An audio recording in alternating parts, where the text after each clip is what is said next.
Penggunaan kapal cantrang memang tengah menjadi sorotan di Indonesia, terutama karena adanya kontroversi seputar dampaknya terhadap lingkungan dan berkelanjutan sumber daya laut.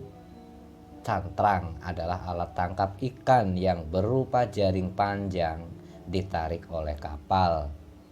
Dan meskipun secara teknis bisa digunakan untuk menangkap ikan dengan efisien, ada beberapa masalah terkait penggunaannya, terutama dalam skala besar. Beberapa isu yang sering muncul terkait kapal cantrang ini antara lain adalah dampak lingkungan. Nah ini teman-teman ya, makanya isu-isu di laut itu sebetulnya banyak tetapi tidak banyak di up ya. Dampak lingkungan. Oke. Cantrang dikenal bisa menangkap berbagai jenis ikan sekaligus, termasuk ikan kecil yang seharusnya dibiarkan berkembang biak. Ini bisa mengurangi jumlah stok ikan di laut dalam jangka panjang karena banyak ikan muda yang tertangkap dan belum sempat berkembang biak. Begitu ya. Selain itu, penggunaan cantrang juga berpotensi merusak terumbu karang dan ekosistem bawah laut lainnya karena alat tangkap ini cenderung berat dan bisa merusak habitat alami. Nah, ini begitu ya resikonya terhadap lingkungan ya. Kemudian regulasi yang tidak konsisten, apa itu ya? Pemerintah Indonesia sebenarnya telah melarang penggunaan cantrang di beberapa wilayah karena dampaknya terhadap lingkungan. Namun di beberapa daerah terutama bergantung pada perikanan tradisional, cantrang masih banyak digunakan meskipun ilegal. Hal ini menciptakan ketidaksesuaian antara regulasi dan praktiknya di lapangan. Beberapa kapal cantrang bahkan beroperasi di zona yang seharusnya hanya bisa diakses oleh kapal dengan ukuran yang lebih kecil atau menggunakan alat tangkap yang lebih ramah lingkungan. Jadi kapal cantrang ini memang skalanya itu skala besar, penangkapannya juga besar, gede kecil semua ketangkep teman-teman ya.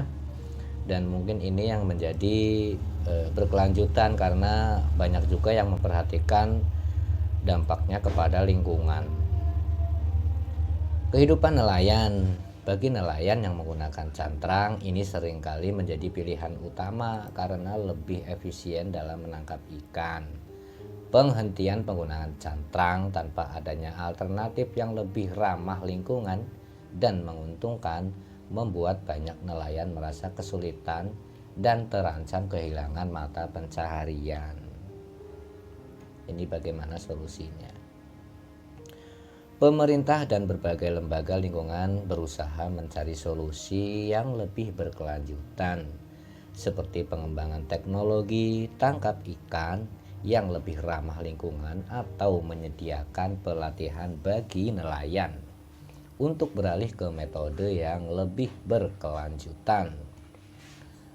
Program-program perikanan berkelanjutan yang melibatkan teknologi ramah lingkungan dan pengelolaan sumber daya laut yang bijaksana juga semakin banyak digalakan, meski penerapannya memerlukan waktu dan edukasi.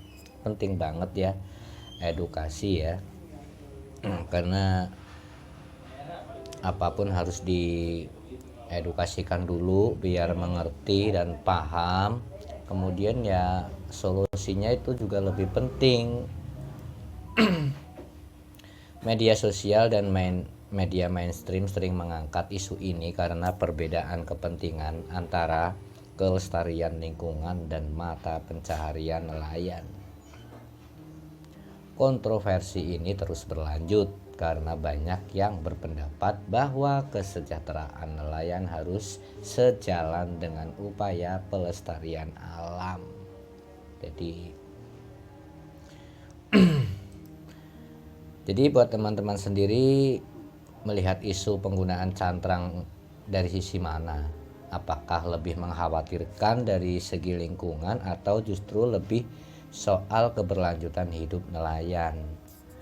Nah ini ya teman-teman silahkan tuliskan di komentar ya. Oke ya, mungkin itu ya masalah cantrang. Kapal cantrang ini juga sebetulnya hangat di media sosial meskipun tidak mencolok ya seperti pakar laut.